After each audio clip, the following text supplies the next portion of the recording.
Assalamualaikum warahmatullahi wabarakatuh. Nama saya Tuti dari Indonesia.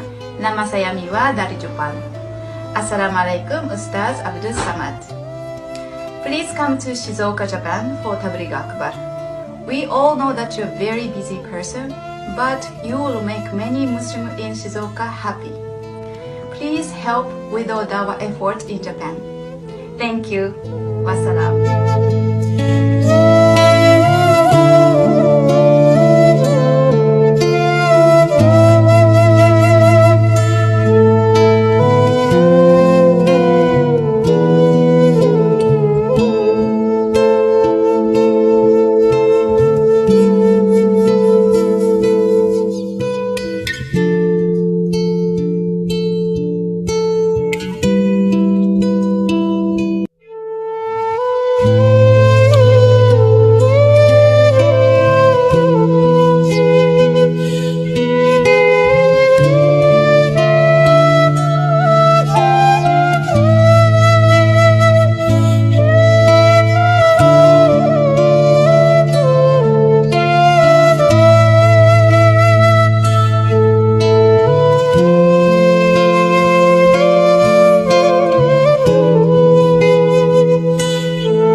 Ya Nabi salam alaika, Ya Rasul salam alaika,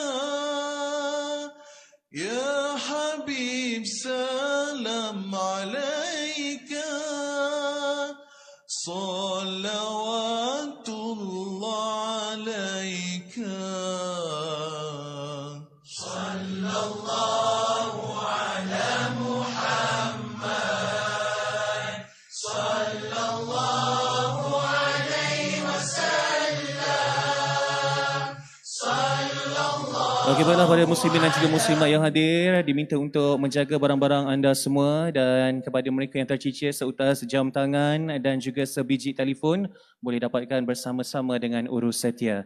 Dan masih lagi berlangsung kutipan derma, dan bantulah seikhlas yang mungkin, insya-Allah.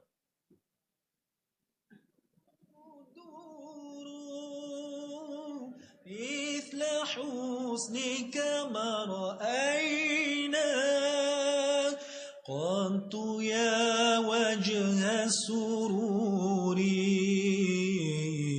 صلى الله على محمد صلى الله عليه وسلم. Hadirin dan hadirat yang dihormati sekalian, dikenali kerana syarahannya yang merujuk kepada perbualan mengenai keagamaan, khususnya berkenaan kajian-kajian hadis dan falsafah penerangan Islam dan ilmu fiqh. Satu fenomena di mana seringkali menjadi tumpuan ketika menyampaikan syarahan, bahkan tontonan yang cukup tinggi di laman-laman sosial bagi setiap video yang disampaikan. Kerajaan Negeri Terengganu melalui cetusan idea yang amat berhormat Datuk Seri Menteri Besar Datuk Seri Dr. Ahmad Samsuri bin Mohtar yang ingin membawakan beliau ke pentas yang besar di sini pada malam ini. Dilahirkan pada 18 Mei 1977, Himpunan Dai Ummah Nusantara Terengganu Sejahtera dengan ini berbesar hati menerusi ceramah perdana menjemput dan mempersilakan yang berbahagia Profesor Ustaz Dr. Abdul Somad atau lebih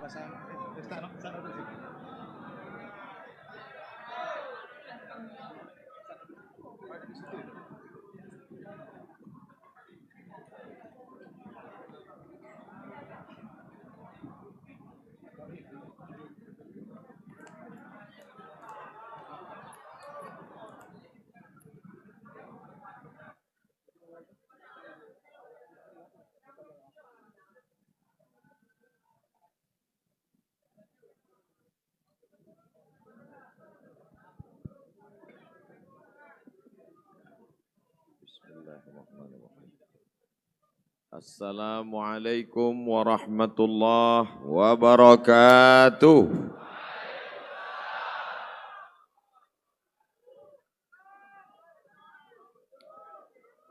Alhamdulillah wassalatu wassalamu ala Rasulillah Sayyidina wa Maulana Muhammad ibn Abdillah wa ala yang berhormat ahli-ahli majlis mesyuarat kerajaan negeri dan isteri, ahli-ahli yang berhormat dan isteri-isteri, yang berbahagia datuk-datuk, yang berbahagia Ustaz Muhammad Ramlan bin Mahmud, pengarah akademik didik ulama Amirin Terengganu Duat, yang dihormati Al-Fadhil Al-Ustaz Azhar bin Idrus, ketua-ketua jabatan negeri serta hadirin hadirat muslimin muslimat, insya-Allah kita semua dimuliakan Allah Subhanahu wa taala. Amin ya rabbal alamin. Saya rasa dalam perjalanan dakwah tazkirah Februari 2020 ini di Terengganu inilah yang paling ramai. Bukan mengecilkan yang lain.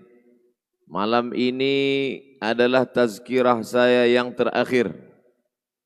Tapi esok insya-Allah masih tetap hidup lagi. Terakhir ni maknanya di Padang. Esok tetap ada sebelum subuh di masjid. Tapi untuk di Padang inilah yang terakhir.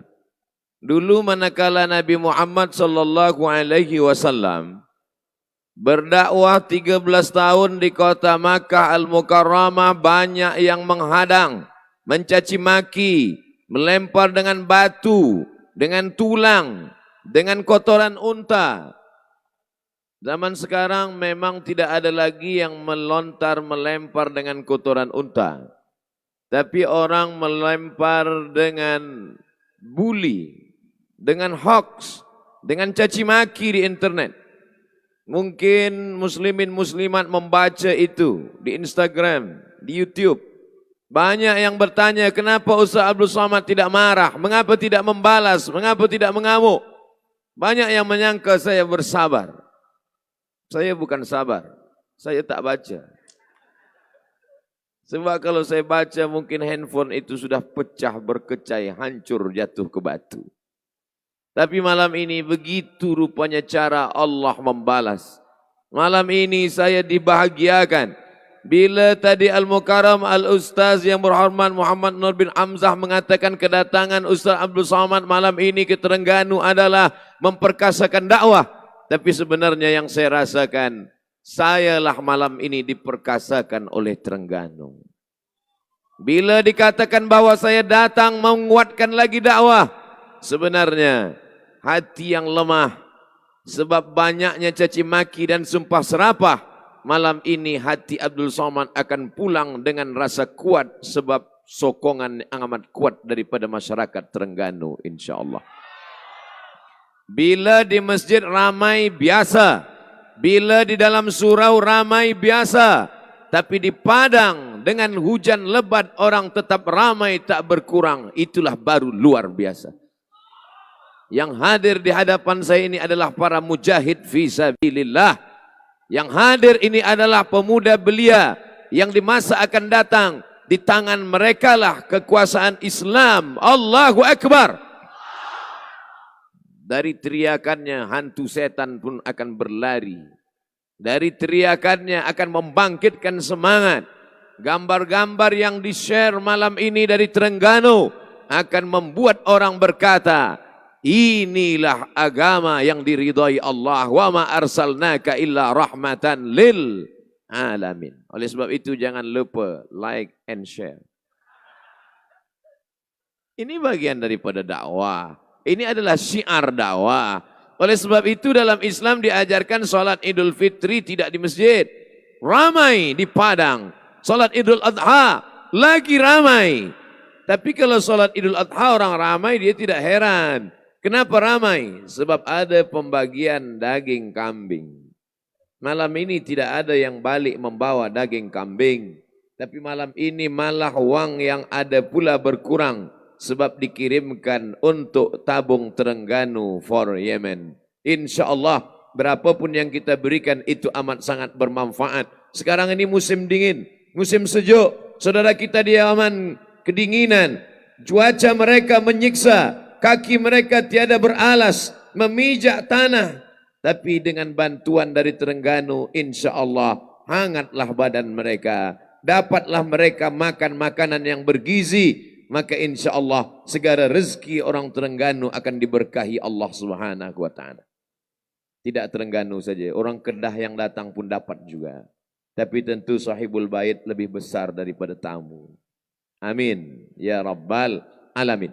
Ada 3 hal yang ingin saya sampaikan malam ini. Yang pertama, bahwa Terengganu tidak dapat dipastikan bila orang Terengganu bersyahadat. Tapi kalau dikatakan pada 700 tahun yang lalu dia sudah menulis huruf Arab di batu. 700 tahun yang lalu dia sudah menulis huruf Arab berbahasa Melayu tapi hurufnya huruf Arab di batu. Maknanya sebelum itu Islam sudah lama bertapa. Oleh sebab itu bila disebut Melayu maka berarti Islam. Melayu adalah Islam. Melayu tanpa Islam hilang me-nya, tinggal layunya saja. Saya bangga malam ini. Sebab apa? Sebab dalam satu hembusan nafas kita berkata Melayu, maka adalah Islam. Oleh sebab itu maka kita bangkitkan lagi. Yang pertama yang ingin saya sampaikan malam yang berbahagia ini adalah bahwa dakwah Islam tidak hanya setakat tazkirah, tidak hanya sebatas pada khutbah, tapi ada yang lebih besar daripada itu adalah ketika Islam berkuasa di atas muka bumi Allah Subhanahu wa ta'ala. Kalaulah Islam itu hanya sebatas pada tazkirah, pada khutbah, akan berakhir. Makanya Islam mengapa kuat di Terengganu? Kerana Islam ada kuasa. Allahu Akbar. Kekuasaan Islam ini akan bertahan madamatis samawati wal ard. Selama hayat di kandung badan, selama bumi masih terhampar, selama langit masih terkembang, maka insya Allah Islam akan tetap ada. Maka perlu sokongan, dukungan masyarakat. Untuk apa? Sebab selama 13 tahun Nabi Muhammad di kota Makkah Al-Mukarramah, Nabi tak ada kuasa, tidak ada solat berjamaah, tidak ada kutipan zakat, tidak ada orang susah yang dapat ditolong. Bahkan sahabat Nabi tersiksa, dibunuh, dihabisi, dibakar, dikuliti. Tapi ketika Islam ada kuasa di kota Al-Madinah Al-Munawwarah, disitulah baru Islam dihormati dan dimuliakan. Islam ini mulia, Islam ya'lu wa la yu'la alaih. Islam tinggi, tidak ada yang lebih tinggi daripada Islam. Akan tetapi ketika Islam ini tak ada kuasa, dia diremeh-temehkan, dia dihina, dia dilekehkan. Tapi manakala Islam ada kuasa di kota Al-Madinah Al-Munawwarah, disitulah baru musuh-musuh Islam segan. Mereka takut. Nabi Muhammad SAW datang ke kota Al-Madinah Al-Munawwarah dengan kemudian 8 tahun lamanya membuat kekuasaan, sampailah dia ke kota Makkah Al-Mukarramah membawa 10.000 pasukan. Perang Badar menang, perang Uhud kalah, disusul dengan berbagai macam perjuangan lainnya, sampai pada akhirnya tahun ke-6 sahabat bermimpi 6 tahun tak melihat kampung halaman, tempat dilahirkan. Apa kata orang Melayu? Sedang tempat jatuh lagi dikenang, apatah lagi berulang mandi. Tapi Nabi meninggalkan kampung halamannya bukan sekejap, bukan sekedip mata. 6 tahun lamanya dirindukan. Sahabat bermimpi, ya Rasulullah, malam tadi aku bermimpi, aku lihat kita tawaf dan sa'i, aku lihat kita menggunting rambut, ada yang mencukur habis, ada yang memotong pendek. Kata Nabi SAW, itu adalah isyarat bahwa kita mesti datang ke kota Makkah Al-Mukarramah. Tapi niat itu belum lagi tersampai. Di Hudaybiyah mereka dihadang oleh kafir Quraisy, tidak boleh masuk ke kota Makkah Al-Mukarramah. Maknanya apa? Kekuasaan kalau tidak sempurna, maka kita tetap akan dihina, kita tetap akan ditindas. Sampai akhirnya tahun ke-8 di bawah panglima perang bernama Sa'ad bin Ubadah, Nabi membawa 10.000 pasukan masuk ke kota Makkah Al-Mukarramah. Mana Abu Sufyan yang sombong? Saat itu barulah dia bersyahadat, asyhadu an la ilaha illallah wa asyhadu anna Muhammadan Rasulullah. Mengapa kita dihina di Palestina? Mengapa kita dilecehkan, direndahkan, dipijak, disaksikan oleh seluruh mata dunia? Binatang yang tenggelam di dalam laut mereka selamatkan. Mereka cuci basuh sebab binatang itu burung-burung yang terkena minyak. Mereka dengan alasan bahwa ini makhluk yang mesti diselamatkan. Tapi mereka diam melihat saudara kita di Uighur, di Rohingya, di Palestina. Apa sebab kita dihina? Sebab kita tidak ada kekuasaan. Oleh sebab itu, yang pertama kali yang diajarkan Nabi SAW ketika dia pindah ke kota Al-Madinah Al-Munawwarah adalah tunduk Yahudi Bani Nadir, tunduk Yahudi Bani Quraizah, Bani Quraizah, Bani Qainuqa, Bani Khaybar, semuanya tunduk. Kenapa? Karena ada kuasa di tangan Sayyidina wa Maulana Muhammad sallallahu alaihi wasallam. Malam ini, kenapa banyak umat Islam datang ramai berbondong-bondong? Bukan setakat mendengar tazkirah Abdul Samad. Kalau hanya tazkirah Abdul Samad, tak perlu datang beramai-ramai. Cukup buka saja Ustadz Abdul Samad Official, subscribe. Cukup. Semua orang Terengganu sudah menyaksikan itu semua. Tapi ramai ini apa sebab? Kerana ada kekuasaan, ada tauliah, ada izin, support dari menteri besar yang amat berhormat, ada hukumah, ada kemuliaan. Oleh sebab itu kalau ada orang mengatakan Islam cukup dengan solat saja, dengan puasa saja, dengan zakat saja, dengan haji saja. Siapa yang boleh mengutip zakat? Siapa yang boleh mengambil zakat? Kalau bukan kekuasaan. Makanya ayat tentang zakat tidak dikatakan bayarlah zakat. Tapi ayat tentang zakat apa kata Allah? Khul, ambil zakat. Khul, kutip zakat. Ambil kambing mereka. Kalau ada kambing 40, ambil satu kambing. Kalau ada unta 5 ekor, ambil satu kambing. Kalau ada emas dia 85 gram, ambil rubu'ul usyur. Apa maknanya? Zakat dikutip, diambil, diketuk pintunya. Siapa yang sanggup mengutip, mengambil zakat? Kalau bukan orang yang ada kekuasaan. Manakala kekuasaan ada di tangan Sayyidina wa Maulana Muhammad sallallahu alaihi wasallam, disitulah baru mereka segan.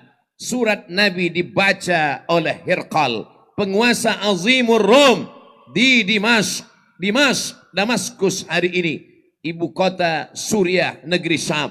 Dia baca surat Nabi SAW. Dia cium surat itu. Dia simpan di dalam kotak. Dia bagi wangi-wangian untuk menghormati. Kenapa? Karena dia tahu kekuasaan dunia akan dipegang oleh Nabi Muhammad SAW. Ketika terjadi perang Ahzab, datanglah seorang sahabat memiliki idea yang brilian. Siapa dia? Salman Al-Farisi. Kami ada strategi perang, wahai Rasulullah.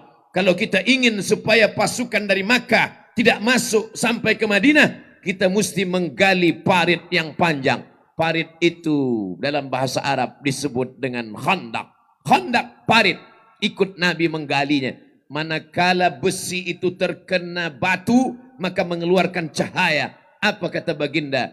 Cahaya pertama, aku lihat kamu menguasai Yaman. Cahaya kedua, aku lihat kamu akan menguasai Syam. Cahaya ketiga, aku lihat kamu akan menguasai Rom. Orang kafir tertawa. Apa itu? Sahir, tukang sihir. Kadzab, tukang dusta. Pembohong. Mana mungkin orang Arab buta huruf yang tak boleh baca tulis akan menguasai Yaman, menguasai Syam, menguasai Rom. Hari ini apa yang dikatakan baginda terbukti nyata. Yaman bersyahadat, Syam bersyahadat, Rom bersyahadat. Rom masa itu adalah Konstantinopel. Dari mulut dia yang tak dapat menulis dan membaca, tapi menerima wahyu dari Allah Ta'ala. Apa kata dia? La tufta'annal Konstantiniyah. Kamu akan membebaskan Konstantinopel. Wala ni'mal amiru amiruha. Sebaik-baik panglima perang adalah panglima perang yang masuk ke Konstantinopel. Wala ni'mal jaishu dzalikal jais. dan sebaik-baik pasukan tentara adalah tentara yang menguasai Konstantinopel. Dia robah negeri itu bernama Istanbul. Apa yang terjadi adalah ucapan dari Nabi Muhammad sallallahu alaihi wasallam. Lagi-lagi kuasa di tangan seorang muslim itu yang akan dapat menolong agama Allah Subhanahu wa taala. Apa kata Al-Imam Asy-Syahid Hasan Al-Banna? Al-Muslim, seorang muslim, la yutimma islamahu, tidak akan sempurna keislamannya hatta sampai dia peduli kepada apa? Sia-sian, ba'idan nazar an syu'uni ummatih, muhtamman biha wa ghuyuran 'alaiha. Dia tidak akan sempurna Islamnya sampai dia peduli kepada urusan umatnya, dan kepedulian kepada urusan umat hanya dapat diselesaikan dengan kekuasaan. Tapi Allah memang sayang pada umat ini. Umat kehilangan kekuasaan, umat kehilangan kesultanan, umat kehilangan khalifah, umat kehilangan. Sekarang umat hanya tinggal membaca Al-Quran, berzikir, tapi Allah masih kasihan.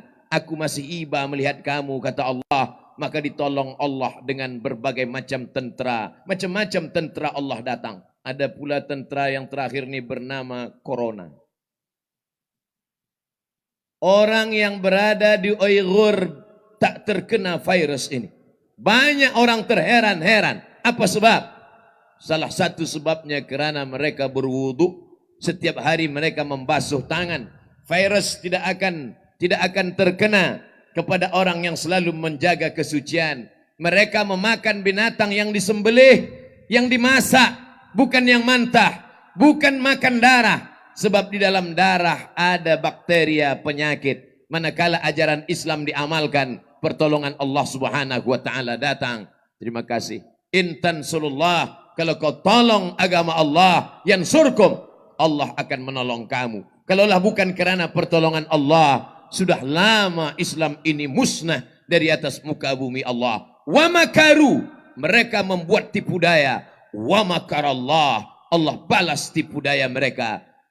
Wallah khairul makirin, tipu daya Allah, pembalasan Allah lebih hebat daripada yang mereka lakukan. Oleh sebab itu kita ajarkan anak-anak kita bahwa dalam fikih tidak hanya fikih taharah, tayammum, wudu, membasuh hidung, membasuh muka, istinsyaq, madmadah. Tidak hanya kita ajarkan kepada generasi kita akan datang bahwa Islam ini hanya membahas masalah darah, hanya membahas masalah sembelihan. Islam tidak hanya membahas masalah nikah, tapi Islam juga membahas masalah jihad, masalah fiqhud daulah, masalah fiqhus siyasah. Karena dengan itu kita sedang mencetak, membentuk generasi akan datang. Generasi-generasi Salahuddin Al-Ayyubi, generasi-generasi Muhammad Al-Fatih. Dulu yang membebaskan Palestin adalah Sayyidina Umar bin Khattab. Selesai Umar bin Khattab, datang Salahuddin Al-Ayyubi. Berakhir masa Salahuddin, datang masa generasi Muhammad Al-Fatih. Tiganya mewakili suku bangsa di dunia. Umar bin Khattab, Arab Quraisy. Salahuddin Al-Ayyubi, suku Kurdi. Muhammad Al-Fatih, suku Turki. Arab Quraisy sudah, Kurdi sudah, Turki sudah. Melayu akan datang. Jangan lupa. Melayu akan bangkit, akan datang. Sebab kita belum pernah mendapat giliran itu. Kurdi sudah, Quraisy sudah, Arab sudah, Afrika sudah. Bila Afrika diberikan Allah? Manakala hijrah yang pertama bukan ke kota Al-Madinah Al-Munawwarah. Hijrah pertama ke Afrika. Negeri itu bernama Abyssinia. Abyssinia adalah Ethiopia. Ethiopia dulu adalah negeri yang pernah berkuasa. Di antara sebab Nabi salat gaib ketika Najasyi penguasa Ethiopia meninggal dunia. Nabi kumpulkan sahabat, Nabi salat. Jenazahnya tak ada. Sebab jenazah tak ada, itulah maka disebut dengan salat gaib. Kenapa? Karena Nabi mendoakan Najasyi. Apa jasa Najasyi terhadap perjuangan Islam? Kerana Najasyi memberikan perlindungan kepada rombongan Ja'far bin Abi Talib, saudara kandung dari Ali bin Abi Talib yang hijrah, mendapatkan perlindungan oleh Najasyi. Afrika sudah pernah, Quraisy sudah pernah, negeri Syam sudah pernah, tapi negeri Melayu insya Allah bangkitkan semangat itu. Begitu yang diajarkan oleh ayahanda dari Muhammad Al-Fatih. Saat dia memandikan anaknya, apa yang dia katakan? Wahai anakku, di seberangmu ada kekuasaan yang besar. Aku ingin nanti sampai masanya, engkau remaja, engkau dewasa, engkau akan merebutnya, engkau akan bersyahadat di sana. Semangat yang diberikan oleh seorang ayah, itulah yang dikenang sepanjang zaman oleh seorang anak. Hari ini seorang ayah hanya menasihatkan anaknya, yang penting engkau bekerja, nanti engkau akan makan, engkau punya kereta, engkau punya rumah besar, setelah itu engkau menikah, selepas itu engkau akan mati. Kalaulah hanya itu cita-cita seorang ayah, apa beza kita dengan haiwan yang hanya hidup, selepas hidup tidak ada misi dalam hidupnya, tak ada cita-cita tertinggi. Cita-cita tertinggi orang Islam adalah asy-syahadah asma amanina, menjadi syahid adalah mimpi terbesar. Menangis seorang sahabat bernama Khalid ibnul Walid. Mengapa dia menangis? Karena setiap jengkal badannya ada bekas tusukan tombak, ada luka pedang, ada luka anak panah. Tapi dia menangis di atas tempat tidur mati sebagai seorang tua, bukan sebagai seorang syahid. Walaupun pahala syahid sudah dia dapatkan, berkali-kali dia ikut berperang bersama Rasulullah sallallahu alaihi wasallam. Syahid kita sekarang adalah syahid menuntut ilmu. Man kharaja fi talabil ilmi, siapa yang keluar rumah menuntut ilmu, fahuwa fi sabilillah, maka dia termasuk orang yang berjihad fi sabilillah hatta yarji'a. Yang pertama, maka hendaklah orang Islam punya kekuasaan. Kesempatan ini saya sampaikan 3 hal. Yang pertama, umat Islam mesti menggenggam tampuk kekuasaan. Sudah habis 20 menit. Di mana-mana saya tetap sampaikan tazkirah 60. 20, 20, 20. 60 menit sesuai yang tertulis, 600 ml. Yang kedua, kalau umat Islam punya kekuasaan seperti yang pernah ada di tangan Umar bin Khattab, yang pernah ada dalam tangan Salahuddin Al-Ayyubi, yang pernah ada dalam tangan Muhammad Al-Fatih, maka apa yang membentuk orang yang akan berkuasa di masa akan datang ini tidak lain tidak bukan adalah pendidikan. Muhammad Al-Fatih tidak mau membaca Al-Quran, tapi ayahnya keras. Datang ayahnya, dia panggil ulama 2 orang. Yang pertama bernama Aga Syamsuddin, yang kedua bernama Maula. Yang kedua adalah pertama Aga Syamsuddin, yang kedua Maula, lupa nama Maula apa. Maka datanglah 2 orang ini membentuk pikirannya, akidahnya, ilmunya, fikahnya, sehingga dia menjadi seorang yang alim. Berapa umur dia saat dia menaklukkan Konstantinopel? Umur Muhammad Al-Fatih berumur 21 tahun. Jadi kalau ada orang berfikiran Muhammad Al-Fatih berkuasa masa itu, dia sudah janggutnya memutih, dia sudah tua. Kalau sudah tua apa yang boleh kita buat? Oleh sebab itu pemuda-pemuda belia yang berumur belasan tahun. Kalau dulu sahabat Nabi bernama Usamah bin Zaid.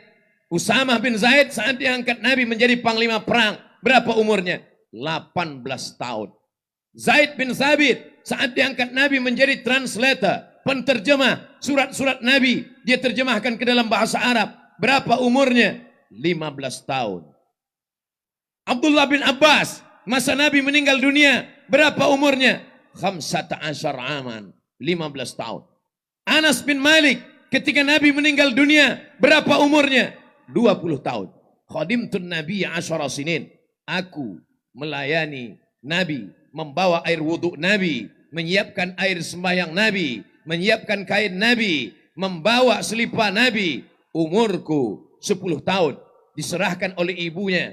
Lalu kemudian dia dibesarkan selama 10 tahun. Khadimtun Nabi 10 sinin. Aku bersama Nabi 10 tahun. Maka saat Nabi meninggal umur dia 20 tahun. 15 tahun, 18 tahun, 21 tahun. Mereka adalah pemuda-pemuda belia-belia Islam yang dididik mengikut pendidikan Islam. Maka College University Al-Quran Terengganu insya Allah akan mendidik calon-calon pemimpin masa depan yang akan lahir dari bumi ini insya Allah. Allahu Akbar. Tapi kita mesti masukkan anak-anak kita ke dalam pendidikan Al-Quran. Pondok-pondok yang sudah membentuk, hari ini kita bangga, hari ini kita merasa hebat. Kenapa? Karena kita punya ulama yang dikenali, semua suka, semua senang. Gambar saya, Masya Allah, Tabarakallah, berdua dengan Al-Mukarram, Ustaz Azhar Idrus. Memang kami ada beberapa perbezaan. Baju kami beza. Beliau pilih baju hitam, saya baju putih. Beliau ingin bercerita bahwa lebih baik baju hitam hati putih daripada baju putih hati hitam. Beliau berjanggut, saya belum tumbuh lagi. Beliau guna tepi putih, saya tepi hitam. Perbezaan tidak membuat kami berkonflik, berikhtilaf. Karena dalam perbezaan itulah ada keindahan-keindahan.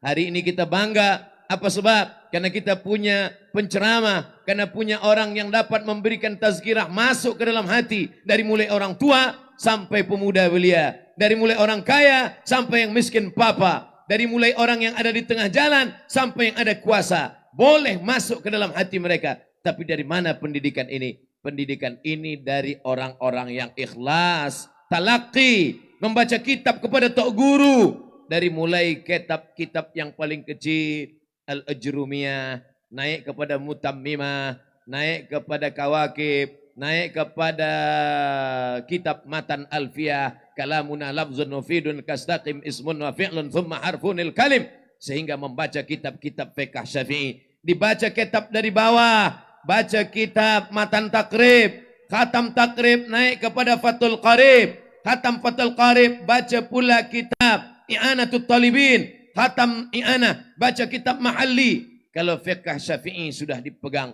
insya Allah fiqh-fiqh yang lain datang.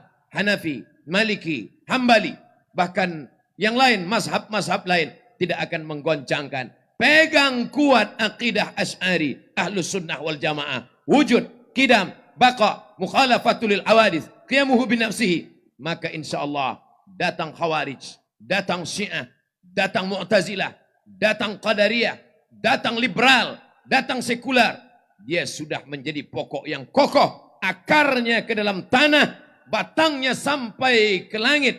Angin kencang tak akan membuat dia tercabut. Patah boleh, tercabut tidak. Jangan sampai seperti tanaman di tengah sungai. Kemana air hanyut, ke situ dia akan pergi. Oleh sebab itu, yang kedua adalah mari kita tanamkan pendidikan Islam. Selepas dia dididik dengan Al-Quran, dengan sunnah, akidahnya Asy'ari, fiqahnya Syafi'i, tasawufnya Sunni, bukan tasawuf falsafi, tasawuf Sunni yang mengamalkan Ahlus Sunnah wal Jamaah. Insya Allah, sebanyak apapun ilmunya, setinggi apapun akidahnya, sehebat apapun kemasyhurannya, dia tidak akan meninggalkan sunnah-sunnah Rasulullah Sallallahu Alaihi Wasallam. Tapi kalau fiqh tidak kuat, syariat tidak mantap, tasawufnya pula tasawuf falsafi, insya Allah, na'udzubillah, dia akan meninggalkan sunnah Rasulullah. Baru 2-3 kali berzikir pejam mata, sudah mengaku sampai ke Sidratul Muntaha. Sudah tak nak lagi sembahyang ke masjid. Engkau tak lagi ke masjid, itu masjid hanya orang syariat saja. Aku ini dah sampai kepada maqam ma'rifat. Pejam mata, selesai. Nabi Muhammad sallallahu alaihi wasallam dijamin Allah masuk surga. Tidak akan ada yang mampu menghadap Allah. Adam tak sanggup menghadap Allah. Aku malu menghadap Allah kerana aku pernah melanggar perintah Allah. Kata Allah, la taqraba hadhihi syajarah. Jangan kau dekati pokok kayu ini. Tapi aku silap, aku khilaf. Aku bukan hanya mendekati, aku makan buah kayunya. Tapi aku bertaubat, Rabbana zalamna anfusana wa illam taghfir lana wa tarhamna lanakunanna minal khasirin. Nabi Nuh malu menghadap Allah. Aku tak sanggup menghadap Allah. Kenapa Nuh? Kenapa engkau tak sanggup menghadap Allah? Kerana anak kandungku aku ajak. Ya bunayya, wahai anak, irkam ma'ana. Mari naik ke atas sampan ayah.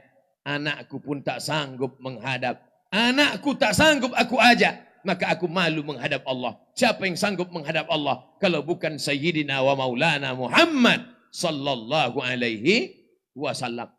Dia yang dijamin masuk surga, tapi dia tetap tak pernah meninggalkan syariat. Hari ini ada orang yang mampu meninggalkan syariat. Ini adalah terjadi kekeliruan, kekacauan dalam akidah, keluar daripada ahlus sunnah wal jamaah. Man faraka, siapa yang membeza-bezakan antara syariat dengan hakikat. As-syari'atu bila haqiqatin batilah. Syariat tanpa hakikat batal. Wal haqiqatu bila syari'atin atilah. Hakikat tanpa syariat, maka dia akan hampa dan sia-sia. Masya Allah. Air di bawah, tisu yang datang. Oleh sebab itu ini adalah salah satu akhlak kita. Menghormati. Abdul Somad bukan ulama. Abdul Somad hanya selalu mengambil pendapat ulama. Qala al-Imam Muhammad bin Idris Asy-Syafi'i, berkata Imam Malik bin Anas, demikian kata Imam Sufyan Ats-Tsauri, demikian kata Imam Al-Auza'i. Saking selalunya mengambil pendapat ulama, lalu orang menganggap dia ulama pula. Oleh sebab itu, kita berkawan dengan orang baik-baik, kita masukkan anak kita ke ma'had, kita berikan pendidikan Islam yang baik, dengarkan Al-Quran, sertakan dalam musabaqah, faham dia, doakan dia.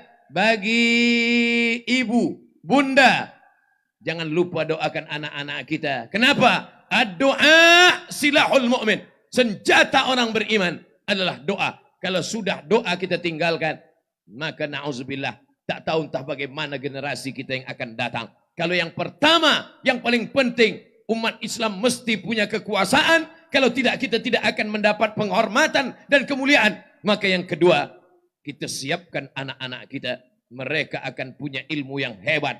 Selepas dia paham fiqh, mengerti dia salat, tahu dia salat jenazah, maka kita tidak akan ragu melepas dia. Dia akan mendapatkan scholarship daripada Cambridge University. Dia boleh belajar kemanapun dia pergi. Terbang ke awan. Tapi insya Allah di hari petang dia akan pulang ke sarang. Karena dia sudah tahu di mana kapal ditambatkan. Dia akan kembali ke pangkal jalan. Maka jangan sampai anak-anak kita ini hanyut. Karena kita tak tahu di masa akan datang. Alhamdulillah tadi saya sempat dibawa ke Masjid Terapung. Masjid yang berada di atas air. Terapung dia. Tapi kalau ditengok ke bawah tiang tetap ada. Cantik, indah. Apa maknanya? Tentulah masjid itu dibuat oleh seorang arsitek yang paham, yang luar biasa. Tadi siang saya sempat makan siang bersama yang amat berhormat Menteri Besar Terengganu. Diperkenalkan oleh Al-Mukarram, Al-Sahibul Fadilah, Ustaz Azhar Idrus, Ustaz Abdul Somad. Ini Menteri Besar kami yang kami banggakan. Dan beliau ini adalah orang yang punya ilmu dalam bidang, saya lupa tadi apa kata Ustaz Azhar Idrus, tapi yang jelas yang saya tangkap tentang gas yang boleh menerbangkan pesawat sampai ke bulan. Masya Allah. Apa maknanya? Boleh punya ilmu arsitek membangun, membina masjid. Boleh punya ilmu menerbangkan pesawat sampai ke bulan. Boleh punya ilmu dalam bidang medikal. Apapun ilmunya. Tapi dia akan berkata, Rabbana ma khalaqta hadza batila. Tidaklah yang kau ciptakan ini sia-sia. Rabbana faqina adzabannar. Selamatkan kami dari api neraka. Kenapa? Generasi yang kita bina adalah bukan hanya cerdas otaknya, tapi juga tajam zikirnya. Inilah yang disebut Allah dalam Al-Quran sebagai ulul albab. Ulu punya, albab hati. Ulul albab punya hati. Sekarang ada orang hanya punya otak tapi tak punya hati. Hanya berfikir tapi hatinya hampa. Berfikir, mati. Sedangkan kita tidak berfikir hanya, tapi kita juga merenung. Inna fi khalqis samawati. Dalam penciptaan langit. Wal ardi. Penciptaan bumi. Waqtilafil laili wan nahar. Perputaran siang dan malam. La ayat. Ini semua adalah ayat-ayat. Berpikir tentang langit. Ayat Allah. Berpikir tentang bumi, ayat Allah. Merenung tentang bumi, lahir ilmu geologi. Berpikir tentang langit, datang ilmu astronomi. Tapi semuanya itu akan membuat dia berkata, alladzina yadhkuruna Allah qiyaman. Dia tetap berzikir mengingat Allah semasa tegak. Wa qu'udan, saat duduk. Wa ala junubihim, saat berbaring, saat tertidur, dia tetap akan menyebut Allah. Melihat langit dia akan berkata subhanallah. Melihat bumi dia akan berkata masya Allah, tabarakallah. Itulah generasi kita akan mati dimakan cacing tanah. Tapi kalau generasi ini kita bina, kita masukkan ke dalam pondok, kita bantu dengan pendidikan Islam, hafiz dia, hafaz Al-Quran, maka insya Allah kematian kita tak sia-sia. Abdul Somad, saya sudah hitung kira insya Allah mati 2040. Dari mana pula Ustaz Abdul Somad tahu dia mati? Wa ma tadri nafsum madza taksibu ghada. Tak ada yang tahu di mana dia mati. Wa ma tadri nafsum bi ayyi ardin tamut. Tak ada yang tahu bila dia mati. Tak ada yang tahu di mana dia mati. Betul. Tapi kita mesti ingat sabda Nabi Muhammad SAW. Umur umatku itu baina sittina wa sab'in. Antara 60, 70. Jadi kalau ikut Nabi 63 tahun. Lahir 1977. 1977. 2040 itu 63 tahun. Mati 63 tahun. Tapi insya Allah yang belia-belia, yang muda yang ada di hadapan saya hari ini, 2050 yang dikatakan kebangkitan Islam, mereka pemimpin Islam, pahalanya tetap mengalir ke makam Abdul Somad di Riau, Sumatera, insya Allah. Takbir elok, amin, jangan dulu. Sebab kita masih panjang umur lagi insya Allah. Orang Islam tidak pernah berkecil hati kalau dia mati. Kenapa? Karena nabinya mengajarkan, Allahumma ja'alil hayata ziyadatan lana fi kulli khair. Kalau kau buat aku hidup esok, insya Allah, maka hidup esok membuat aku bertambah amal soleh. Kalau kau takdirkan aku mati malam ini, ya Allah, kematian malam ini membuat berhenti dari segala dosa. Ada yang berbuat dosa, banyak silap dan salah, mati dia malam ini, dosanya insya Allah berhenti. Ada yang berbuat baik, bertambah umurnya esok pagi, maka insya Allah bertambah umur, bertambah amal. Berkurang umur, makin sikit dosa. Orang Islam tak pernah berputus asa. Mati jangan dicari. Tapi kalau dia datang, kita pula tak boleh lari. Tapi jangan, saya tak ingin selepas cerita mati ini, semua yang belia, yang muda esok semua nak mati. Balik dari sini dia bawa kereta, laju, ditanya polis, kenapa bawa laju? Mati jangan dicari. Bukan itu maknanya. Kita jangan sampai takut mati, tapi kematian ini mesti kita hadapi dengan persiapan amal. Amal mesti siap. Apa yang kita siapkan?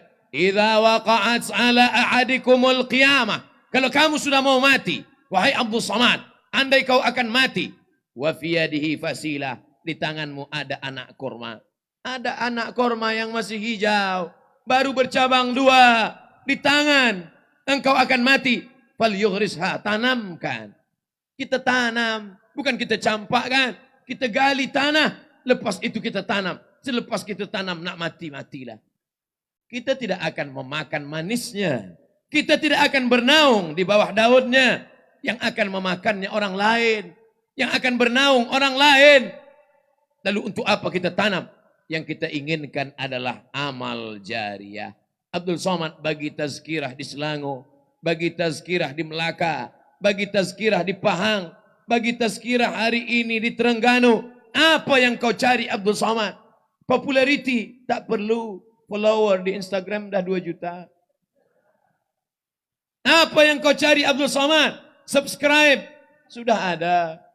Follower, belum tentu mereka mau ikut kita mati menghadap Allah. Follower yang banyak itu, apakah mau mereka ikut ke alam kubur agak setengah malam? Tak ada yang mahu. Lalu apa yang dicari memberikan tazkirah-tazkirah ini? Yang dicari tak lain tak bukan adalah ilmun yuntafa'u bih. Ilmu yang bermanfaat. Ada 1-2 dari pemuda belia Terengganu yang hadir malam ini. Mereka balik, terngiang di telinga mereka nasihat ini. Masa tengah malam, berkedip mata mereka ingin nak tidur. Datang bayang-bayangan macam-macam. Tapi teringat di telinga mereka tazkirah Abdul Somad. Yang muda belia akan menjadi pemimpin. Memerdekakan Palestina. Tak jadi dia ingat girlfriend. Yang muda belia terpikir ingin berbuat maksiat dan dosa. Datang dia dengar tazkirah. Masa dia akan tertidur malam. Dia dengar tazkirah. Ingatlah mati. Karena kau akan menghadap Allah. Tak jadi dia buat dosa. Mungkin itulah setetes cahaya yang akan menerangi kubur makam. Mungkin itulah yang akan membuat lapang makam kita. semua kehormatan, kebesaran, kehebatan akan hilang semuanya. Manakala tadi dipanggil nama Abdul Somad, kita akan mendengarkan tazkirah yang akan disampaikan oleh Profesor Dr. Abdul Somad. Saya rasa terbang ke awan. Tapi sampai masanya semua itu akan hilang, wahai Abdul Somad. Hari ini engkau dipanggil Al-Mukarram, yang dimuliakan. Tapi sampai masanya engkau hanya akan menjadi almarhum. Habis.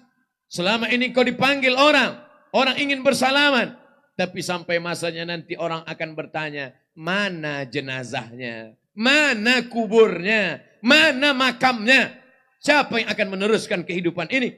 Yang akan meneruskan kehidupan ini adalah inilah yang muda-muda, yang belia-belia. Dari tadi Ustaz Abdul Somad berkali-kali menyebut muda belia, muda belia. Kenapa kami yang tua-tua ini tak disebut? Yang tua tak usah kita sebut. Sebab mereka memang sudah dekat kepada Allah Subhanahu wa taala. Kalau yang tua pun tak dekat juga kepada Allah, la haula wala quwata. Malaikat satu hari 70 kali memandang muka. Muka orang yang sudah lebih 40 tahun, itu dipandang malaikat maut 70 kali. Tiap hari dia tengok, dia pandang, dia pandang, dia pandang. Kata dia kepada Allah, aku cabut ya Allah. Kata Allah, jangan dulu, tarikh belum tiba lagi. Jadi kalau tak juga bertaubat kepada Allah, la haula wala quwata illa billah. Oleh sebab itu maka, yang muda belia, bangkitkan semangat hidup. Yang tua-tua, didik anak-anak kita. Jadikan mereka para penghafaz Quran. Allahumma ja'al abna'ana wa banatina min huffazil Quran wal hafizat. Jadikan pemuda, anak-anak kami ini menjadi para penghafaz Al-Quran, ya Allah. Banyak orang takut, untuk apa anak saya jadi penghafaz Quran? Saya tak ingin anak saya jadi imam tarawih. Oh, apa ini?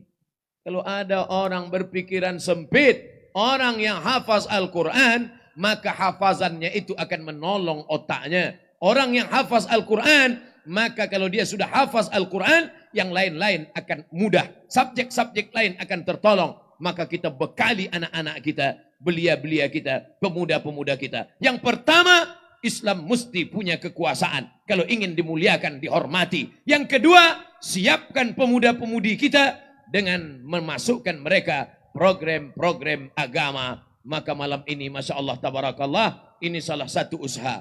Yang ketiga, last, yang terakhir. 20 menit, 20 menit, 20 yang terakhir. Kalau turun hujan, sabar-sabarkan. Sebab kalau pergi juga balik, susah, kereta, parking tak keluar juga. Yang ketiga, yang terakhir kali adalah, mari kita jaga persatuan. La tanaza'u. Jangan ikhtilaf, jangan berkelahi, hanya karena perkara remeh-temeh. Fatafsalu. Kalau berkelahi, kamu pasti akan gagal. Wa tadhhaba rihukum. Kamu akan kehilangan semangat. Mathalul mu'minin, perumpamaan orang beriman, fi tawaddihim, dalam kasih sayang mereka, wa tarahumihim, dalam cinta di antara mereka, kamathalil jasadil wahid, seperti satu jasad, idza istaka lahu minhu udwun, kalau ada satu yang sakit, luka ujung jari, tada'a sairul jasadi bis sahari wal humma, maka seluruh badan akan panas. Kalau luka ujung jari, semua badan akan demam. Wassahari wal huma, tak dapat tidur malam dan akan demam panas. Oleh sebab itu, hari ini Abdul Somad datang nun jauh dari Pulau Sumatera, datang ke Semenanjung, nun datang dari negeri yang lain, tapi dia tidak dianggap sebagai tamu. Abdul Somad adalah dianggap sebagai salah satu bagian, kerana ada dua ikatan kita. Yang pertama, sama-sama ikatan Melayu. Yang kedua, kita sama-sama diikat dengan ikatan La ilaha illallah Muhammadur Rasulullah. Berkumpulnya kita di Padang malam ini adalah pertemuan yang insya Allah dibanggakan oleh para malaikat insya Allah. Amin. Ya Rabbal Alamin.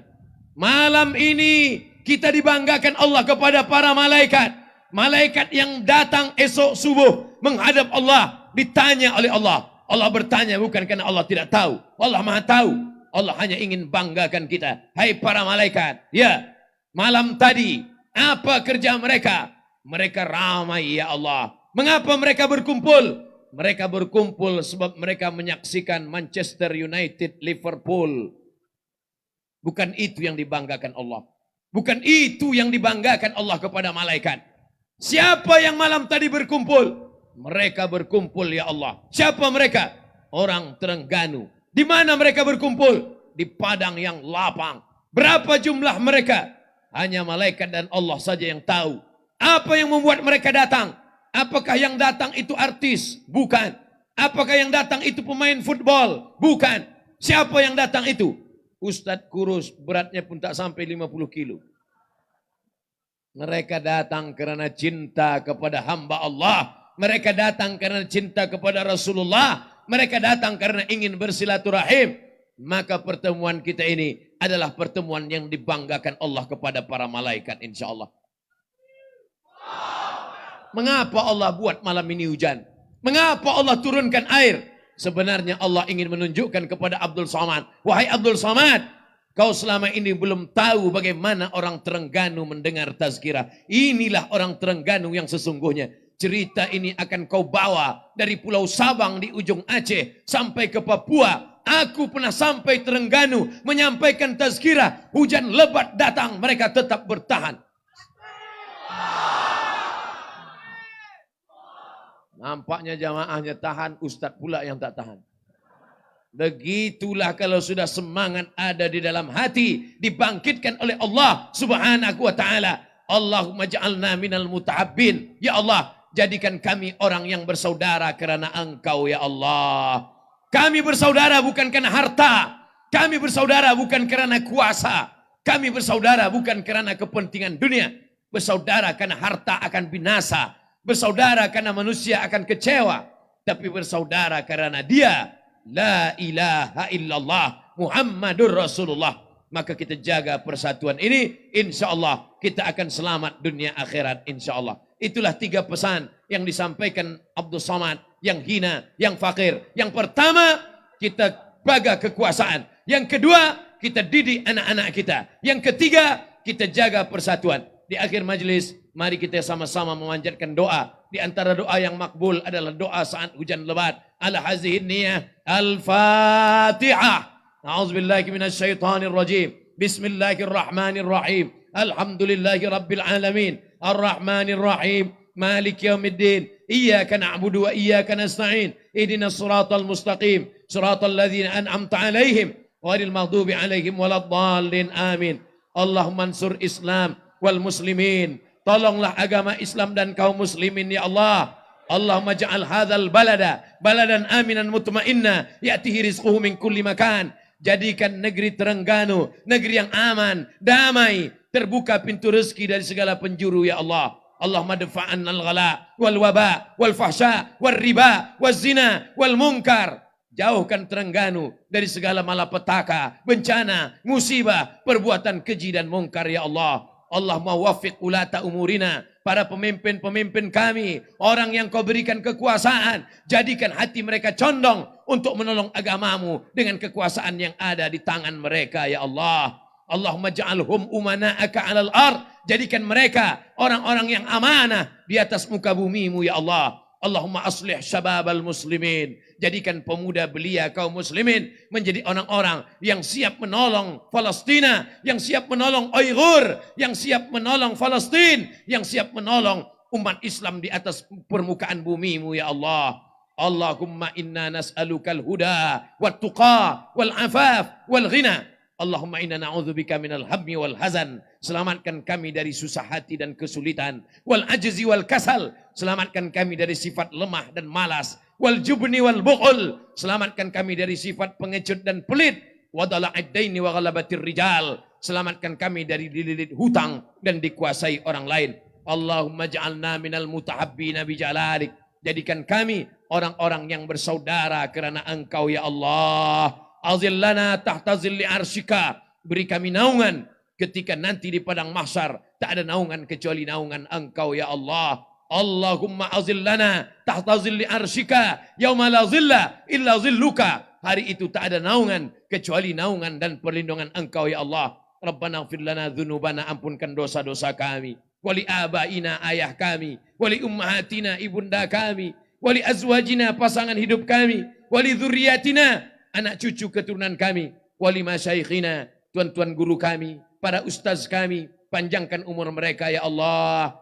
Wa sahih ajsadahum, sehatkan badan mereka ya Allah. Warfa' darajatihim, angkat darajat mereka ya Allah, sehingga mereka pun nanti dapat memberikan syafaat kepada kami. Allah majma'na ma'al habibil mustafa fi jannatikal ula. Satukan kami dalam surga jannatul firdaus bersama sayyidina wa maulana Muhammad sallallahu alaihi wasallam. Rabbana atina fid dunya hasanah wa fil akhirati hasanah wa qina adzaban nar. Doa tidak akan diterima kalau tidak dilantunkan salawat untuk Nabi besar Muhammad sallallahu alaihi wasallam. Mari kita berselawat bersama-sama. Kita goncangkan bumi Terengganu dengan salawat. Sallallahu ala Muhammad sallallahu alaihi wasallam. Sallallahu ala Muhammad sallallahu alaihi wasallam. Ya Nabi salam alaika, ya Rasul ya Habibi salam alaika, salawatullah alaika. Allahumma salli wa sallim wa barik alaih. Allahumma salli ala Sayyidina Muhammad. Allahumma salli wa sallim wa barik alaih. Itulah 3 pesan, mudah-mudahan dapat kita amalkan. Banyak cakap salah, tak berkenan di hati, kata-kata yang melukai hati. Mudah-mudahan masyarakat Terengganu, hadirin hadirat, muslimin muslimat yang hadir pada malam hari ini dapat memaafkan. Mari kita sambung terus silaturahim. Terima kasih atas segala perhatian. Mohon maaf atas segala kesilapan dan kekhilafan. Wassalamualaikum warahmatullahi wabarakatuh.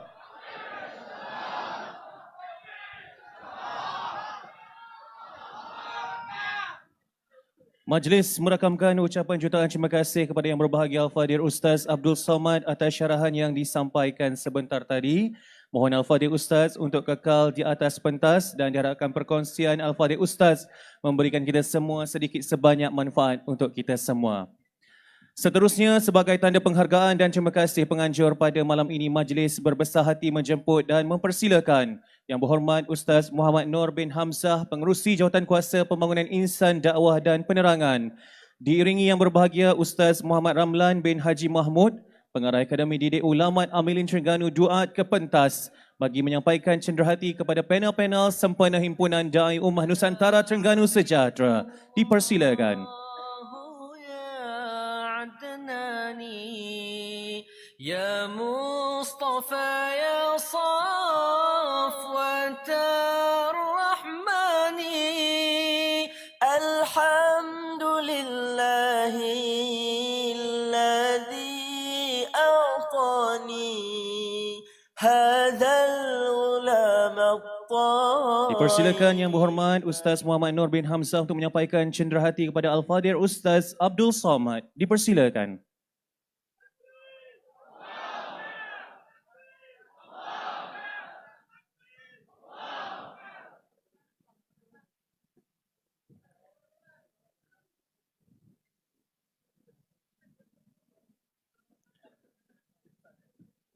Seterusnya dipersilakan Al-Fadhil Ustaz Azhar Idrus untuk menerima cenderamata dari pihak penganjur. Dipersilakan.